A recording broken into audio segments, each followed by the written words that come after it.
السلام عليكم، كي درتو؟ نتمنى تكونوا على خير وبخير وما ناقصكم حتى شي خير ان شاء الله. وكنتمنى يعجبكم هذا الفيديو اللي غادي نحط لكم اليوم، راه تيشهي وجا زوين بزاف بزاف.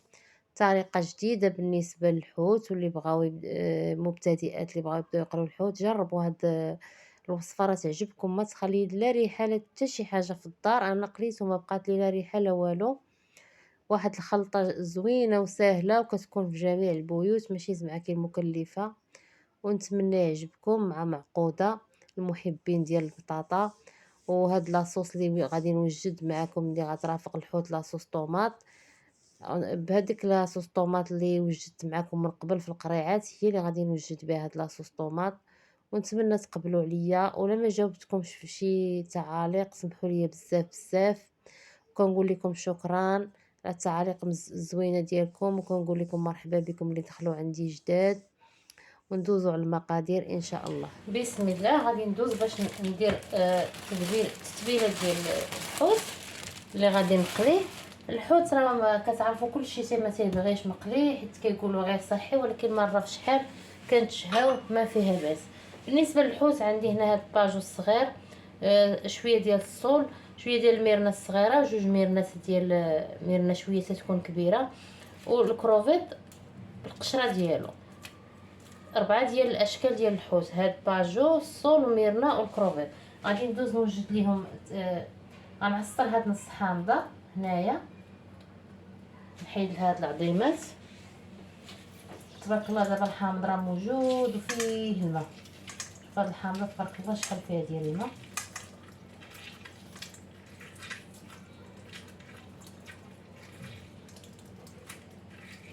تقريبا فيها 4 كاس ولا ديال الحامض اللي عصرت. غادي نزيد معلقه ديال الخل حتى هي الحامض باش تيجي داك الحوت اللون ديالو بيض وكيجي زوين.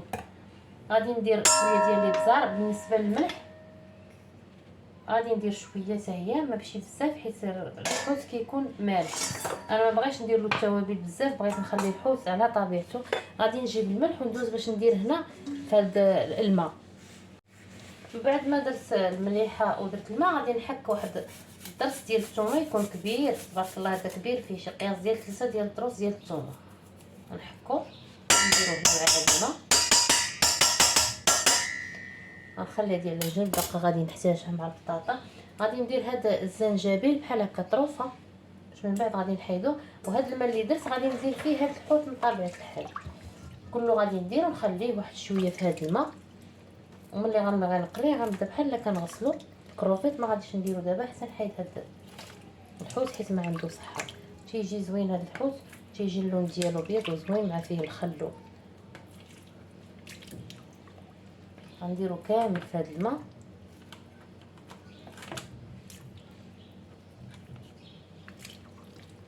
ونخليه.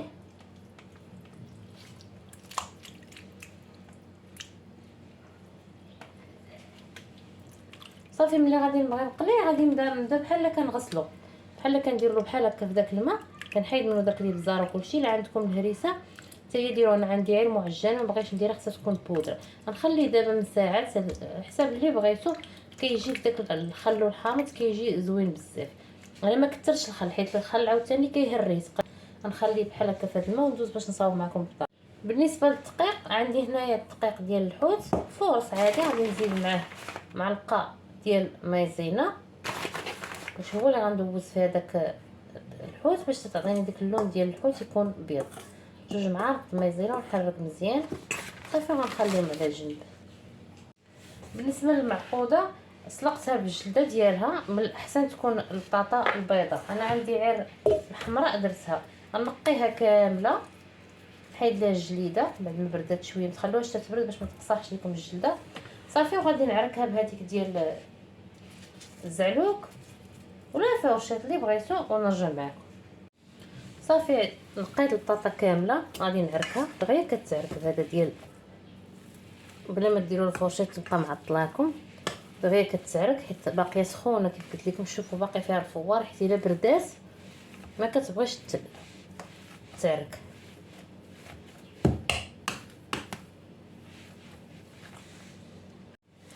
عرفتها مزيان. غادي نحك فيها الضريس ديال الثومه.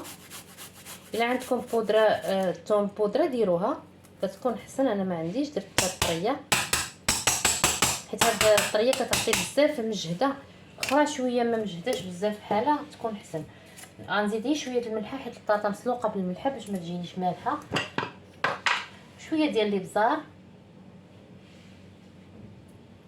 صافي، وشويه ديال المعدنوس تقطع بالثوم المجمد. الا عندكم معدنوس ديال العلبه يكون احسن، ما عندكمش ديروا المعدنوس اللي كيكون في يطري ولا مجمد بحال بحال. غادي نحرك الكل دابا مزيان ونجيب نزيد فيها ونزيد جوج بيضات. نسيت ما قلت لكمش البيض. نزيد جوج بيضات.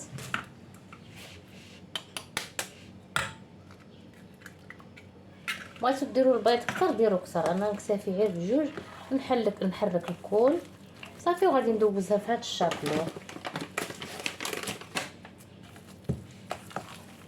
تتماسك ليا مع بعضياتها مزيان وتطلق ليا داك المعدنوس حيت جبدتهم المجمد باش يتوزع كله على البطاطا. نعطي فيها ديك اللوين الخضر في الداخل تيجي زوين بزاف. ساليت البطاطا شوفوا على اللوين فيها بداك المعدنوس. دابا غادي ندير الشابلوغ هنا باش غادي ندوز البطاطا ونقليها. الا ما عندكمش هاد الشابلوغ ديروا الشابلوغ العادي ولا دوزوها في الدقيق ولا صوبوا الخبز في الدار. راه الخبز اللي تيشيط لكم ما تضيعوش حتى هو، حمروه وديروه. انا نوريه لكم عندي مصوب. هذا الخبز عندي حتى الشابلوغ العادي كناخذ غير البيزيا اللي تيشيط كنديرو في الفران حتى يشد في راسو مزيان يتحمر. كندوزو في الهاشوار ولا في اندو طروه. وكثير شي الا درتو له التوابل المعدنوس يابس الثومه وداكشي تيجي متبل زوين. بالنسبه للمعقوده حتى هي راه كنهزها غير بيدي في الاول. غادي ندير واحد المعلقه باش ما يتصدق بحال هكا. كنصوبها غير كويرات بيديا. حاولوا تدهنوا يديكم بالزيت صافي. كنبقى ندير لها معلقه ونبقى نحركها مزيان في داك باش ما تهزليش في يدي. مازال كنخدم بها بحال هكا. كنسخن الزيت مزيان ونديرها باش تقلى حتى هي. الزيت غير ما تكونش الزيت سخونه بزاف بزاف. بغيتو ديروها في الفران ديروها في الفران، دهنوها بشويه الزيت وديروها في الفران راه بحال بحال. الزيت ها هي سخونه ديال المعقوده صافي كنحطها فيها كتقلى. ملي كتشد راسها مسحت يدي ودهنتها بالزيت حيت المعلقه ما برداتليش القلب، ما برداتليش عطعطتني بزاف. قلت اللهم نخدم بيدي حسن. ملي غنعمر المقله ديالي بحال هكا كلها وغادي نبقى نقص ليها على البوطه باش حتى هي ما تخطرش باش يطيب داك جوج بيضات اللي درنا في الاخر. غنخليها تقلى بحال هكا باش نكمل كلشي. نقص ليها البوطه. شوفوا على لون كتاخذ كتجي زوينه بزاف في هذا الشابلوغ وكتخرج. شوف نقص ليها البوطه من طبيعه الحال باش ما تختفليش غير لا شابلوغ وتبقى لي خطيطه باش تقلى خاطرها. نبقى نستمر بحال هكا حتى نكملها كامله ان شاء الله. دابا غندوز باش نقلي الحوت. غادي نبدا بالحوت الكبير هو الاول. غادي نسقطرو مزيان من داك الماء بحال قلت لكم كنغسلوه وندوزو في داك الدقيق اللي درت فيه مايزينا. ندير 3 ولا 4 والزيت راه هي كتسخن. غير انا درت البانيو شويه صغير فين كندير الدقيق. خصني ندير مكبر باش يساعدني. غادي نمشي نجيب بانيو شويه كبير ندير هذا باش يتساع لي الحوت. دابا مزيان. قبيله كان الحوت محاسب معايا. شفتوا كيفاش كنسوسها مزيان. نعاود نحطهم هنا ونمشي عاود نديهم للمقله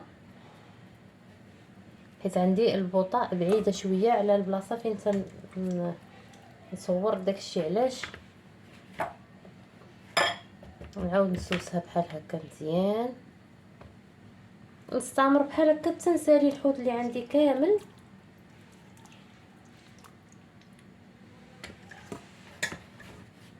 وديك مايزينا هي اللي كتعطيه واحد اللون بيض لداك بحال كتنفخ ديك القشره ملي تقليوه. دابا نمشي نديرهم باش يتقليو.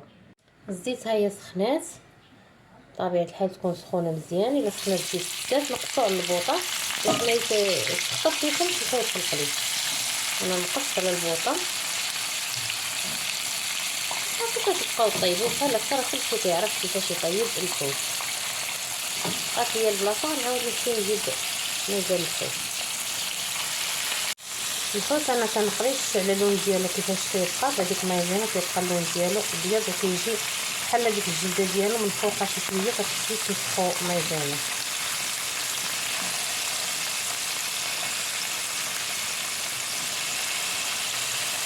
كيبقى يتقلى على المهل كما يكون يبان لكم. قليت الحوت الكبير الصور والميرنا. دابا كنقلي هاد والطاجيط عفوا والميرنا الكبيره الصغيره هاد غير تتقلى. ردو مع الوير ونقصوا البوطه باش ما تطيش لكم. شفتوا مع هذاك المايزينا اللي كندير كيفاش الحوت كيتقلى كيبقى ابيض وكيبقى يتنفخ. الشده ديالو بحال كتنفخ كيجي زوين بزاف وما كياخذش داك اللون ما كيتحرق ما والو. دابا غنبقى لي غير الكروفيط غنكمل هذه ونطوي الكروفيط ان شاء الله. بالنسبه للكروفيط درت له شويه ديال الشابلوغ مع شويه ديال لافارين وكنحطو دغيا. هو راه دغيا كيتقلى كتكون البوطه ما كيبغيش نقصوش له البوطه باش ما دغيا تقليوه.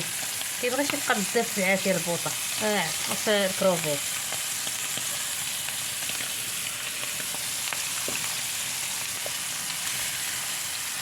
هذا هو الشكل النهائي ديال المعقوده وديال الحوت. جا زوين بزاف. شوفوا كيفاش تيجي الحوت ابيض. شوفوا الكروفيت كيفاش ملي تيتقلى كيجي مكرمل وزوين. نتمنى يعجبكم يا ربي يا ربي. ودابا غادي ندوز نصاوب معكم واحد لاصوص ديال لاصوص طوماط والفلفله باش نرافقها مع الحوت اللي راه حطيت لكم الفيديو ديالها من قبل. هادو هما اللي صاوبت معكم في الفيديو اللي قبل من هذا الفيديو. غادي نستعملهم دابا. غادي ناخذ من هاد الفلفله اللي بالزيت. شوفوا هذا الفيديو اللي حطيت لكم قبل. شوفوا اللون ديالها كيفاش داير. اللي ما شافوش يرجع للفيديو اللي قبل من هذا وغادي يلقى الوصفه ديال الفلفله او لاصوص طوماط. محل هذه راه ما فيها حتى شي حاجه. هي اللي قلت لكم تستعملوا تقدروا تستعملوها في لاصوصات اللي بغيتوا. دابا غندوز باش نوجد معكم بها لاصوص ديال الحوت ان شاء الله. غادي ندير معلقه من هاد المطيشه وحيده ولا جوج. ندير كاع كثر باش الا عطلنا ما نعاودش نصوبها. غادي نزيد من الفلفله حتى هي معلقه صافي. غادي نعاود نسد عليهم ضروري من بعد نقادهم ونزيد مزويته على الوجه حيت حليتهم. وغادي نديرهم دابا غير في الثلاجه حيت تحلوا. غادي ندير شويه ديال المعدنوس اللي مقطع رقيق